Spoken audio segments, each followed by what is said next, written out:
വിശിഷ്ട വ്യക്തികൾ, മറ്റ് ശ്രോതാക്കളെ, പ്രവാസി സാഹിത്യോത്സവ് 15ാമത് എഡിഷനിൽ ഞാൻ നിങ്ങളുമായി സംവദിക്കുന്നത് സ്ത്രീ ശാക്തീകരണം, നിയമങ്ങളും യാഥാർത്ഥ്യങ്ങളും എന്ന വിഷയത്തെ ആസ്പദമാക്കിയാണ്. ആധുനിക ചരിത്രം നമ്മൾ പരിശോധിച്ച് നോക്കുമ്പോൾ സ്ത്രീ ശാക്തീകരണ നിയമങ്ങളുടെ അതിപ്രസരണം നമ്മൾ ചരിത്രത്തിലുടനീളം കണ്ടുകൊണ്ടിരിക്കുകയാണ്. ഇത്തരം നിയമങ്ങളുടെ പിന്നാമ്പുറങ്ങളിലേക്ക് നമ്മൾ ചികഞ്ഞന്വേഷിച്ചു ചെന്നു നോക്കുമ്പോൾ നമ്മൾക്ക് മനസ്സിലാവുന്നത് അതാത് കാലത്തെ സാമൂഹിക സാംസ്കാരിക പരിസരങ്ങളുടെ സ്വാധീനമാണ് ഓരോ കാലഘട്ടത്തിലും ഓരോ നിയമങ്ങൾ രൂപപ്പെടുന്നതിൻ്റെ പിന്നിലെ മൂലകാരണമെന്ന് നമുക്ക് മനസ്സിലാക്കാൻ കഴിയും. ഒരു കാലഘട്ടത്തിൽ സതിയും മുലക്കച്ചയും ഏർപ്പെടുത്തിയ കേരളീയ പരിസരങ്ങളിൽ നിന്ന് നമുക്ക് പുതിയ നിയമനിർമ്മാണങ്ങൾ വന്നത് അത്തരം സാമൂഹികമായ ശോഷണങ്ങളെ തടയിടുക എന്ന ലക്ഷ്യത്തിലായിരുന്നു. മുത്തലാഖ് ബില്ലിനെ നഖശികാന്തം എതിർക്കുന്നതോടൊപ്പം ആ നിയമം വരുന്നതിൻ്റെ പിന്നാമ്പുറങ്ങൾ നമ്മൾ പരിശോധിക്കുമ്പോൾ ഉത്തരേന്ത്യൻ സംസ്കാരങ്ങളിൽ ഇസ്ലാമിൻ്റെ പാഠങ്ങളെ തിരസ്കരിച്ചുകൊണ്ട് ദൂരവ്യാപകമായി അതിനെ ദുരുപയോഗം ചെയ്ത മുസ്ലിം അല്ലെങ്കിൽ അത്തരം പ്രവണതകളാണ് ഇതിൻ്റെ പിന്നിൽ വർദ്ധിച്ചത് എന്ന യാഥാർത്ഥ്യം നമ്മൾ മനസ്സിലാക്കാതിരിക്കാൻ കഴിയില്ല. ഇത്തരത്തിൽ അതാത് കാലഘട്ടത്തിലെ അതാത് സമയത്തെ രാഷ്ട്രീയവും സാമൂഹികവും സാംസ്കാരികവുമായ ജീവിത വ്യതിയാനങ്ങളാണ് ഇത്തരം നിയമങ്ങളുടെ പിന്നിൽ വർദ്ധിച്ചത് എന്ന് നമുക്ക് കൃത്യമായി മനസ്സിലാക്കാൻ കഴിയും. സ്ത്രീ സുരക്ഷ മാനദണ്ഡമാക്കി ഉയർന്നു വരുന്ന ഇത്തരം നിയമങ്ങൾ അത് എത്രത്തോളം കാര്യക്ഷമമാണ് എന്ന ചോദ്യം തീർത്തും പ്രസക്തമാണ്.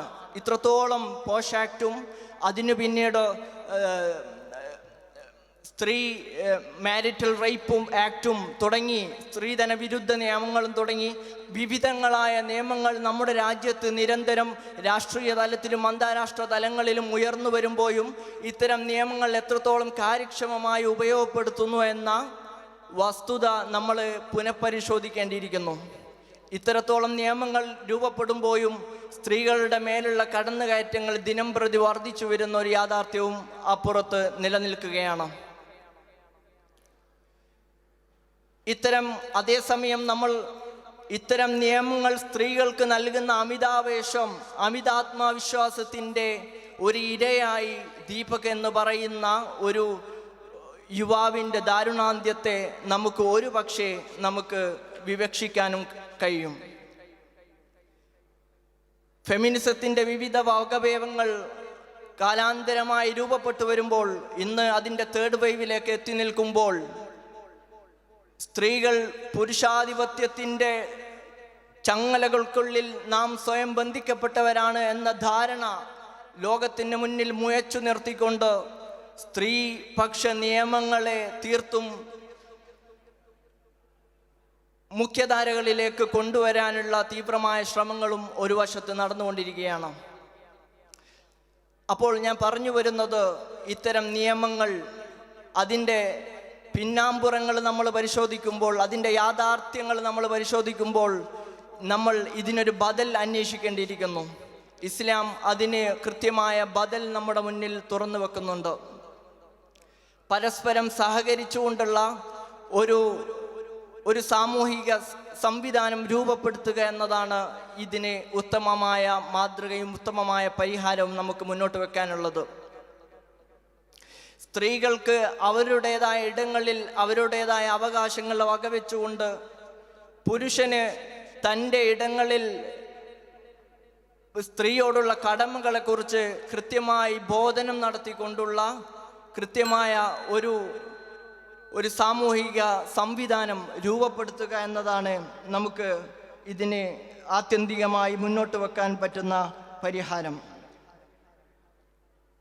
അതുകൊണ്ട് ഞാൻ പറഞ്ഞു വരുന്നത് സ്ത്രീ നിയമങ്ങൾ, സ്ത്രീ ശാക്തീകരണം എന്നത് സമൂഹത്തിൻ്റെ അനിവാര്യമായ ഒരു ഘടകം തന്നെയാണ്.